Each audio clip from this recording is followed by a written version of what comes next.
ಅಡುಗೆ ಮಾಡೋಕೆ ಒಬ್ಬ, ಉಪ್ಪು ಹಾಕೋಕೆ ಮತ್ತೊಬ್ಬ ಅನ್ನೋ ಹಾಗಾಗಿದೆ ಕಾಂಗ್ರೆಸ್ ಸರ್ಕಾರದ ಕತೆ. ಇದೊಂಥರ ಈಗ ಇರೋ ಅಂಗಡಿಗೆ ಬೀಗ ಹಾಕಬೇಕು ಅಂತಾನೆ ಹೊಸ ಅಂಗಡಿ ತೆಗಿಯೋಕೆ ರೆಡಿ ಆಗಿರೋ ಕತೆ. ಇದೇನಿದು ಒಗಟುಗುಟಾಗಿದೆ ಅಂದರೆ ಅದರ ಉತ್ತರ ನಮ್ಮ ಒಳನೋಟಕ್ಕೆ ಕಂಡಿದೆ. ನೋಡ್ಕೊಂಬನ್ನಿ, ಆಮೇಲೆ ಮಾತಾಡೋಣ.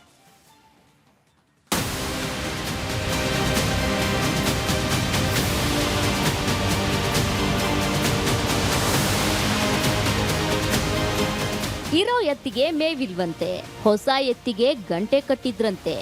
ಹಂಗಾಯ್ತು ಸರ್ಕಾರದ ಕತೆ ಅಂತ ಶುರು ಮಾಡಿದಾಗ್ಲೇ ಈ ಗೋವಿಂದನನ ಗುಸುಗುಸು ಸರ್ಕಾರಕ್ಕೆ ಸಂಬಂಧಪಟ್ಟಿದ್ದು ಅಂತ ಗ್ಯಾರಂಟಿಯಾಗಿತ್ತು.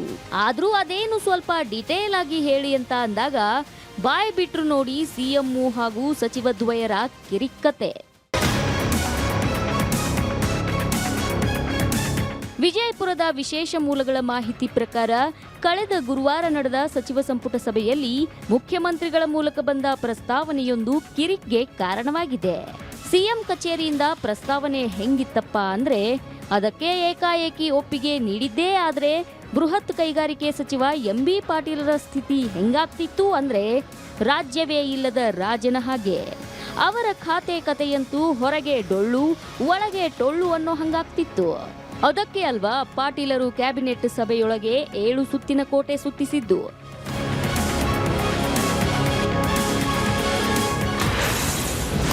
ಕ್ಯಾಬಿನೆಟ್ನಲ್ಲಿ ಹೊಸ ಪ್ರಸ್ತಾವ ಜಾಗತಿಕ ಹೂಡಿಕೆ, ಬೃಹತ್ ಕೈಗಾರಿಕೆ ಇದ್ರೂ ಮತ್ತೊಂದು ಇಲಾಖೆ ಏಕೆ?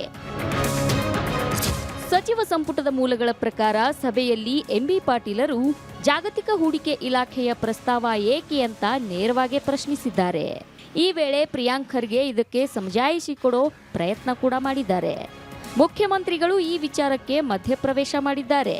ಈ ವೇಳೆ ಇದು ವರಿಷ್ಠರ ಚಿಂತನೆಯಿಂದ ಮೊಳೆತ ಇಲಾಖೆ ಎಂಬರ್ಥದಲ್ಲಿ ಉತ್ತರ ನೀಡಿದ್ದಾರೆ.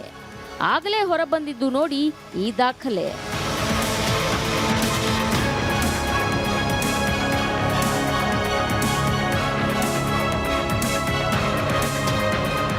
ಸಚಿವಾಲಯದ ಮೂಲಗಳ ಪ್ರಕಾರ ಸಿಬ್ಬಂದಿ ಮತ್ತು ಆಡಳಿತ ಸುಧಾರಣಾ ಇಲಾಖೆಯಿಂದ ಮುಖ್ಯಮಂತ್ರಿಗಳ ಅನುಮೋದನೆಗಾಗಿ ವಿಷಯಗಳ ಪಟ್ಟಿ ಹೋಗುವಾಗ ಅದರಲ್ಲಿ ಇದ್ದದ್ದು ರಾಜ್ಯದಲ್ಲಿ ಹೊಸದಾಗಿ ಅನಿವಾಸಿ ಭಾರತೀಯ ವ್ಯವಹಾರಗಳ ಇಲಾಖೆಯನ್ನ ರಚಿಸೋ ಬಗ್ಗೆ ಅಂತ.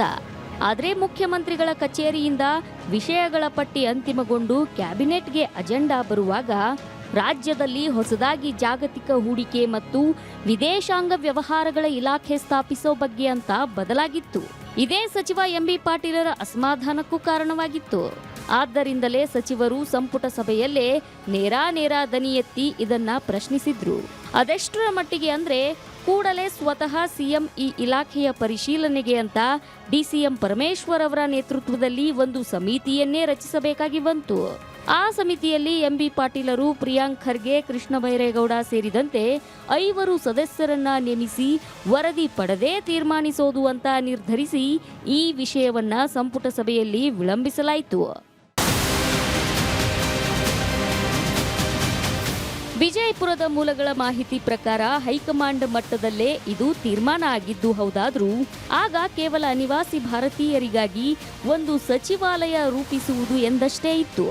ಆದರೆ ಕ್ಯಾಬಿನೆಟ್ಗೆ ಬರೋ ಮಧ್ಯೆ ಅದನ್ನ ಜಾಗತಿಕ ಹೂಡಿಕೆ ಹಾಗೂ ವಿದೇಶಾಂಗ ವ್ಯವಹಾರಗಳ ಇಲಾಖೆ ಅಂತ ಬದಲಾಯಿಸಲಾಯಿತು. ಇದೇ ಎಂಬಿ ಪಾಟೀಲರ ಅಸಮಾಧಾನಕ್ಕೂ ಕಾರಣವಾಯಿತು.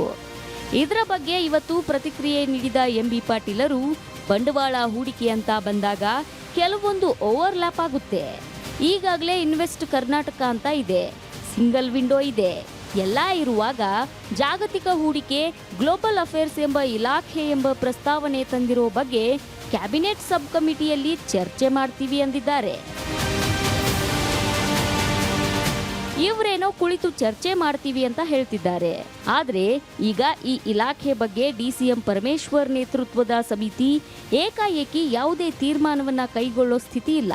ಇದ್ರೂ ಆ ಸಮಿತಿಯೂ ಕೂಡ ದಿಲ್ಲಿಯ ವರಿಷ್ಠರ ಬಳಿ ಸಮಾಲೋಚನೆ ಮಾಡಿಯೇ ಇಲಾಖೆಯ ರೂಪುರೇಷೆ ಅಂತಿಮಗೊಳಿಸಬೇಕಿದೆ ಅನ್ನೋದು ದಿಲ್ಲಿಯ ಕೋಟ್ಲಾ ಮಾರ್ಗದ ಕಚೇರಿ ಮೂಲಗಳಿಂದ ಒಳನೋಟಕ್ಕೆ ಕಂಡಿದೆ.